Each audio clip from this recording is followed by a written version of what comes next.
Gəlin qızlar, belə eləyək, 30 manatdan yığaq, müəllimə verək, nə qədər yığılacaqsa. 3 manatdan da yığaq, 3 manatdan, 5 manatdan. Bir dənə gül alaq. Kanalımıza müraciət edən, adının açıqlanmasını istəməyən vətəndaşların verdiyi məlumata görə Binəqədi rayonu 8-ci mikrorayonda yerləşən Nərman Nərmanov adına 248 nömrəli tam orta məktəbdə müəllimlər günü üçün hər şagirddən 30 manat məbləğində pul yığılır. Qızlar salam. Oxuya bilmirəm. Bir an bildim ki, müəllimlər gününə görə pul yığmaq istəyirsən. Hansı müəlliməyə, hamısına mı, nə qədər məbləğ olacaqsa xəbərim olsun. Bir çatarsa mən razıyam. Gəlin qızlar, belə eləyək, 30 manatdan yığaq, müəllimə verək, nə qədər yığılacaqsa. 3 manatdan da yığaq, 3 manatdan, 5 manatdan. Bir dənə gül alaq. Yəni müəllimə qucağında gülsüz getməsin. Anası da təzə rəhmətə gedibdi. Mən səhv eləmirəmsə, anasının 40-a çıxıb, ya çıxmayıb.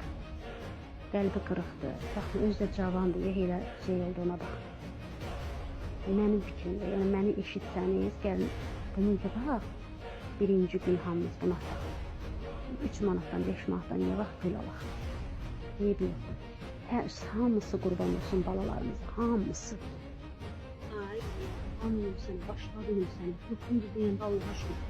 30 manat yığırsınız, 30'u verir. Kontrolü yığır, kontrolü verir. Yasəmən buradadırsa baxsın, hansı birimizə yox demişəm. Demişəm, Fərqanət pul alırıq. Məsəl üçün belədir, demişəm baş üstə. Elə sən Yasəmənlə olanda. Bəyəm nəyə yox demişəm, Allah belə çıxmasın. 30 manatdan əlavə 5 manatdan yığaq, pul alaq, müəllimə əli boş getməsin. Amma baxıram ki, 25 uşağın 25'i də razı olsun da başqa demişəm.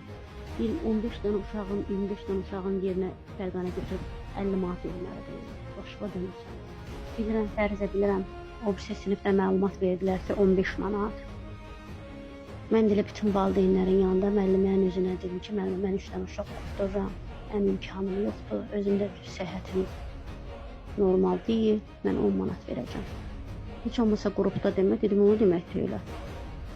Mən nəyəmsə buyam bacı, mən 10 manatdan yuxarıya verə bilmərəm, elə deyil. 5 nəfərin 25'i də 30 manatdan versə, ilçimən qarışıq. 750 manat pul edir. Onun heç olmasa 50 manata bir buket gülüyüb, dursun fərzə. 700 manatı da qoysun paketin arasına versin. Bunu müəllimənin özü bilər də, kimə nə böləcəksə bölüb verəcək. Ən azından Azərbaycan dilidir, riyaziyyat da ingilis dilidir. Onlara hörmət olunmalıdır. Riyaziyyat mütləq olunmalıdır, ingilis dilidir. Valla nə deyim, mənim gücüm ondan yuxarıya çatmır fərzə. Heç kim məni qınamasın bacı. Halbuki hər il aidiyyəti qurumlar dəfələrlə bildirir ki, müəllimlər günü münasibəti ilə valideynlərdən pul yığılması qəti qadağandır. Təhsil Nazirliyi bunu yasaqlasa da, təəssüf ki, bu qanunsuz ənənə hələ də davam edir. Müəllimlərə hörmət və dəyər pul yığmaqla ölçülməməlidir. Belə halların təkrarlanması bir daha göstərir ki, bəzi məktəblərdə nə valideynlərin narazılığı, nə də dövlətin qoyduğu qadağalar nəzərə alınır. Aidiyyəti qurumlar bu məsələni ciddi şəkildə araşdırmalı və qanunsuz pul yığan məktəblərə qarşı qəti tədbir görməlidir.